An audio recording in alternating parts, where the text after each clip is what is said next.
And here's what's crazy. Here's what's crazy. What's crazy is I have so much to be thankful for. Like I'm telling you, not just like, oh, I have so much to be thankful for in my struggle. Y'all, like I'm not struggling. Like I have a dream life. I literally have a dream life. You just about can't pick an area that God is not blessing me in.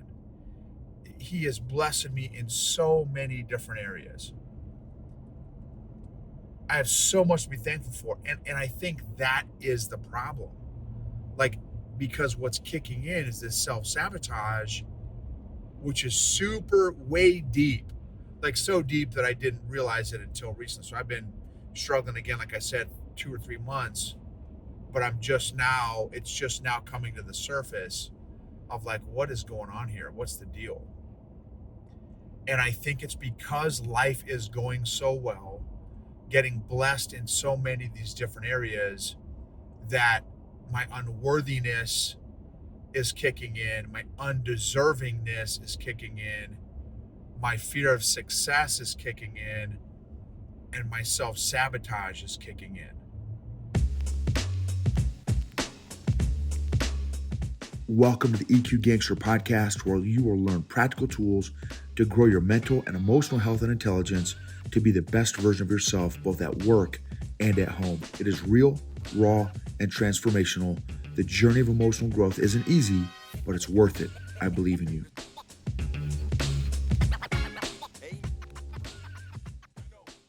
EQ Gangsters. So this episode is going to be on the self-sabotage. I just talked about it last episode, kind of the brief introduction. So that's this episode.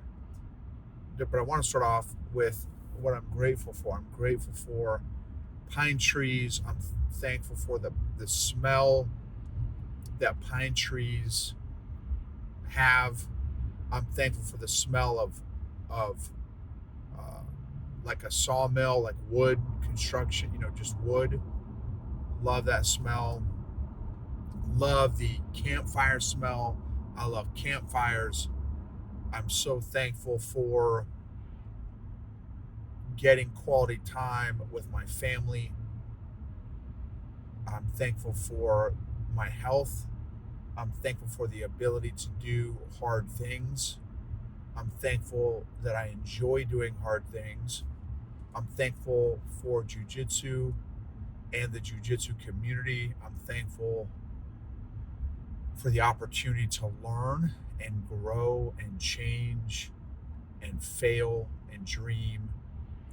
I'm thankful for our country. I'm thankful for freedom. I'm thankful for entrepreneurship.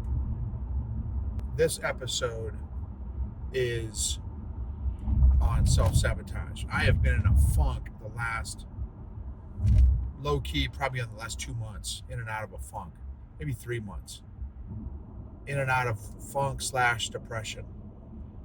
And man, and it's like, it just shuts me down. I want to isolate. I isolate.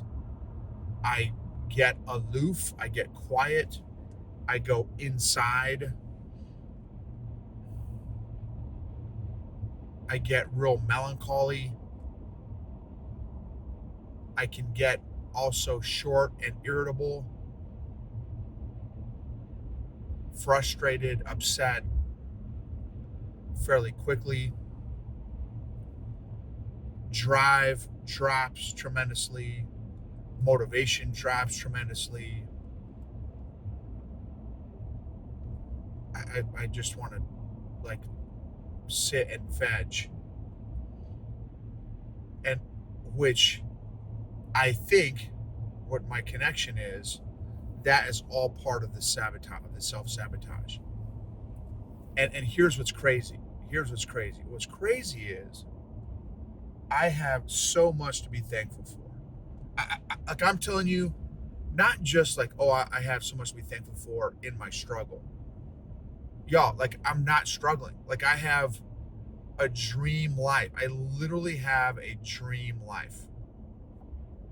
You you just about can't pick an area that God is not blessing me in. He is blessing me in so many different areas.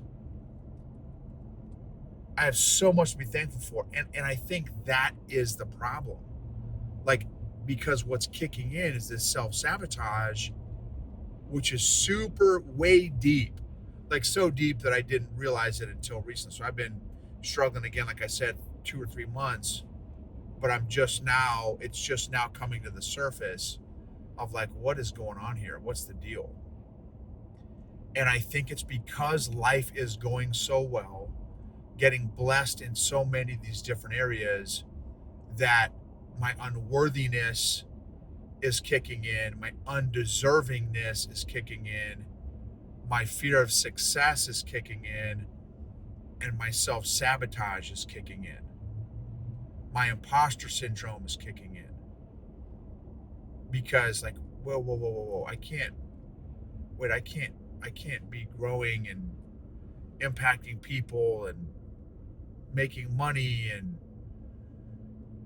getting results for my clients and living this crazy dream life and this great family and very blessed with the friends we have and all these different things. So I have to subconsciously figure out how to screw all that up, how to no, I need to struggle, I need to suffer, I don't deserve this great life, I deserve to struggle, and I deserve to, all this stuff, you know what I mean? So I think that's what's been going on. And so, man, and it's like, I have not wanted to do anything. Like, I just want to sit and stare at the wall, which again is part of the self-sabotage, because my life is going so great. It's like, no, I need to get back down. I need to drop myself back down to playing high school football. I don't deserve the NFL. I deserve high school football. And which is this is an old thing that I thought I had kicked, but clearly I have not kicked it. And so I need to go back through and just do some emotional work and like, okay, man, what's going on here? God, help me out here. Help me. You gave me emotions. You gave me this stuff. Help me work through the emotional dysfunctions and emotional coping mechanisms and survival mechanisms that I have learned, that I have created. Reveal this stuff to me so that I can play at the level you want me to play at. Or not even the level, but just so I can play where you want me to play at. And live at the level you want me to live at. So and be who you want me to be. I don't want to sabotage growth. How crazy is that? And then, oh man, this has been killing me, is be an EQ guy struggling with your EQ. Be that guy. Be the personal trainer that's eating a gallon of Ben and Jerry's every night. Man, it has been rough, y'all. It has been rough because which just kept me in it, kept me in the funk, because I'm beating myself up. Well, dude, here you are, this EQ guy. You're supposed to know what's going on with EQ, and you suck at it. You suck. You are literally stuck in a funk, in a depression, Noble, and you can't get out, and you're the EQ guy. And so yeah, there's the mind screw. And now here's what's crazy. What's interesting is, and I'm very grateful for, I have shown up for my clients the last couple months. Like I really think I've been able to show up with my A game even in this phase, but as soon as I can show up for somebody else, but not for myself. I'm not going to do a bad job for my clients. I'm not going to not show up for my clients. There were times where I didn't want to. Definitely times when I didn't want to. I mean, there were a couple times, yeah, where I don't know.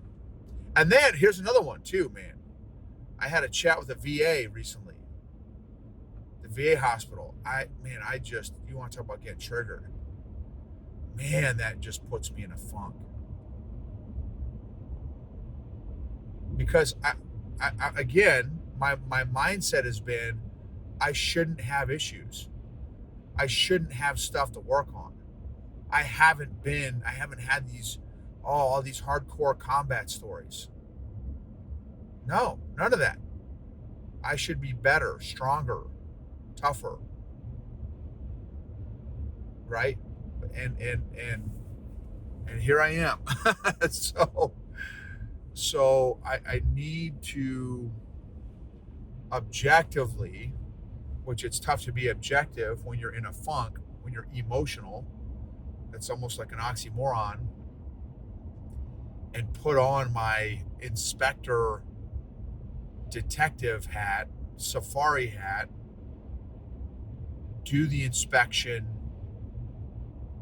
from a position of discovery, grace, and patience, not judgment and critique and condemnation.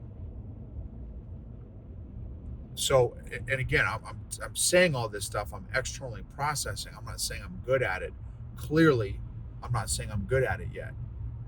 That's what I need to do is be curious and non-judgmental while me and God sit outside my life looking in and evaluating what's going on.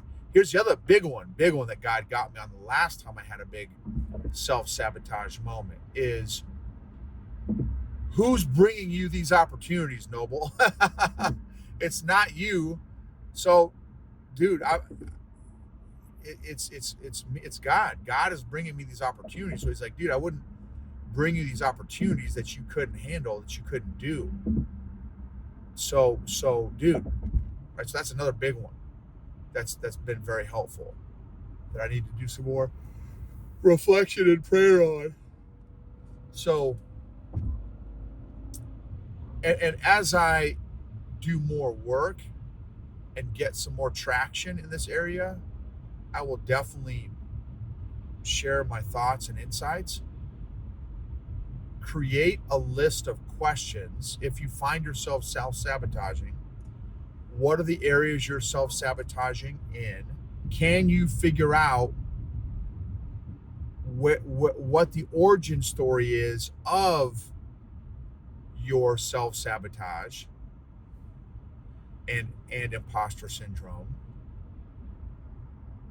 What are the beliefs behind those behaviors, those areas? Then what are the behaviors? What are the beliefs that are attached to that? What are the beliefs? And are they true? Are they true? Not subjective, but objectively, are they true? So for me, let me just walk through a little bit of this with you. So I've got this client and we're up for a renewal. Again, I'm in this state of feeling unworthy, undeserving, imposter syndrome, I've been working with them for 3 months now. And every leader that has invested time with me, I have gotten results with. Every single leader. Now, there are a handful of leaders that haven't spent the sessions with me. With those leaders that I have not done sessions with, 6 sessions with, I haven't gotten results with. Well, it's like, and some of them are skeptical, and I know that because I know that. I'll just say that I know that. So, can the person who does jujitsu one time say that jujitsu doesn't work? In my opinion, no, they can't say that. Can the person who only works out once say that working out doesn't work out. No, they can't say that. That's not true. That's factually not true. Can a person go to jujitsu or work out 3 times and say, "Oh, this doesn't work. I didn't lose weight. I didn't get stronger." No, to be honest with you, it takes longer than that to lose weight and gain muscle. Well, same thing in the EQ space. It's not impossible to make a change in 1 session. It's not impossible to make a change in 3 sessions. But the likelihood of changing in 1 session or 3 sessions, especially when you have a closed mind or a leader who has a fixed mindset, it's going to be a lot tougher to make changes in 3 sessions. So for me, one of the things that helps me work through self-sabotage is my past performance. How long have I been coaching leaders? How many leaders have I coached? Let me say this. How long have I been coaching leaders? 20, 25 years. How many leaders have I coached? Hundreds and hundreds of leaders. What percentage of them have I gotten results for and with? I would say rough guesstimate 80%. And again, there's 20% that are like, screw you. That are just not teachable. They're just not teachable. So let's call it 20%. But if someone comes to me and they are my favorite 4 things for a leader: hungry, humble, smart, and appreciative. I'll even take hungry, humble, and appreciative. Hungry, humble, and appreciative. Me and that leader are going to make beautiful music together. I don't care how much money they're worth. I don't care if they're a billionaire. I don't care if they're a thousandaire. I don't care if they're the receptionist or they're the CEO. If they are hungry, humble, and appreciative, watch out. We are going to make beautiful music together. No, not a question. I don't care how big your brain is. I don't care how smart you are. If they're hungry, humble, and appreciative, beautiful music. Picasso and Beethoven, y'all. So for me, that's something I'll do is past performance. When I walk onto a jiu-jitsu mat, it was no gi today. I don't know what belt levels they were. Quite frankly, I don't care, because for 7.5 years, I have been playing on my back in bad, uncomfortable positions. They can start in the mount, they can start back mount, they can start side control, closed guard. I don't care. And I don't care what belt level they are. 5th degree black belt, 300 pounds. Arnold Schwarzenegger. Like, I don't care. Now, I'm not saying I'm going to win. I'm not saying I'm going to beat anybody. I'm not saying I'm going to tap anybody. But I'm very confident in my past performance of defense. Offense, I'm probably maybe a blue belt in my offense. Maybe a blue belt, like a no stripe blue belt in my offense. Defense, very confident in my defense. So same thing from a coaching perspective, an executive coach perspective. If they are hungry, humble, and appreciative, we will make music, beautiful music together.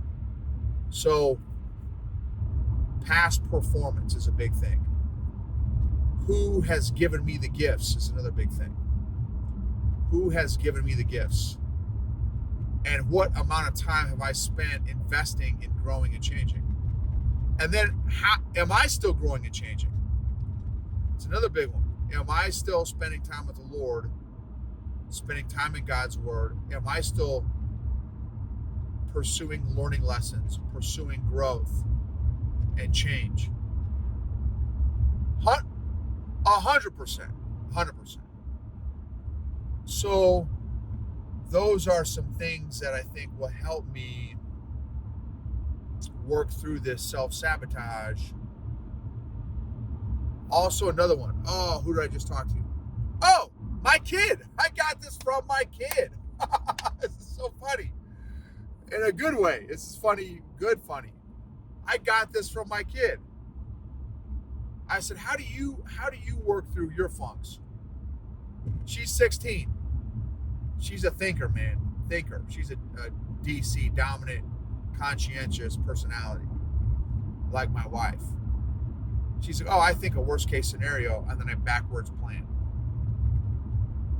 I said, okay, like, explain that. So she's like, I just think a worst case scenario. How would I work myself out of a worst case scenario? And if anything less than the worst case scenario happens, I'm fine. I'm like, crap, that's money. That's money. That's great skinny. That's great skinny. So as an executive coach, what's worst case scenario? I show up and that client's like, screw you, Noble. I don't want to learn. You're dumb as a box of rocks. You can't teach me anything. For me, that's worst case scenario, is a closed mind. Well, what control do I have over a closed mind? Zero. So my worst case scenario is a closed-minded leader. I have zero control over that. And there are some in this company that they are God's gift to leadership. They're God's gift to life and everything else. I'm not going to teach them anything. So I will not be effective. I will not be an effective coach for them because they already know it all. So to my daughter's point, so what's the worst case scenario? They sit down with me and they are already pre-programmed to say, I'm the smartest guy. Noble's dumb as a box of rocks. He's not going to teach me anything. Therefore, I'm not going to learn anything. So we can either not meet, which is totally fine with me, but it saves me an hour, or we can have a great conversation and you can teach me something because I do want to learn. So you coach me in your wisdom, in all your wisdom of being God's gift to leadership or whatever they do. You can coach me and at the end you could say, well, I didn't learn anything. I taught Noble something, and they would be right. And they would be right. So for me, that's my worst case scenario. And they stop. They say, hey, I'm done. I don't want to waste any more time with Noble, which is also fine. What do I lose? I lose an unteachable client. That's absolutely fine with me, because again, that's not. I don't bring the best out of somebody who thinks they know it all, and they don't bring the best out of me. I know it all. Somebody that's cocky and arrogant and knows it all does not bring the best out of me. So anyway, those are some thoughts on self-sabotage. Those are some thoughts. Would love to hear from you all if you all have other thoughts, ideas. And as I come up with my questions and stuff, I can definitely share those with you all as well. Please feel free to share with me your thoughts. And the other thing too is like speak truth, right? Speak truth into like what's true, what's actually true. Rewrite some of those false statements that maybe you've picked up along the way through your coping mechanisms that has created false narratives and false scripts, false playlists. Rewrite them, what is true, and relearn or learn new, accurate truths based on past performance, not based on false narratives and coping mechanisms and self-sabotage.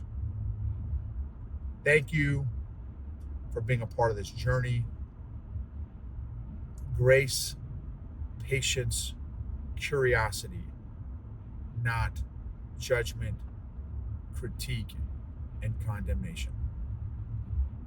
Thank you for sharing, subscribing, commenting. In 2 miles,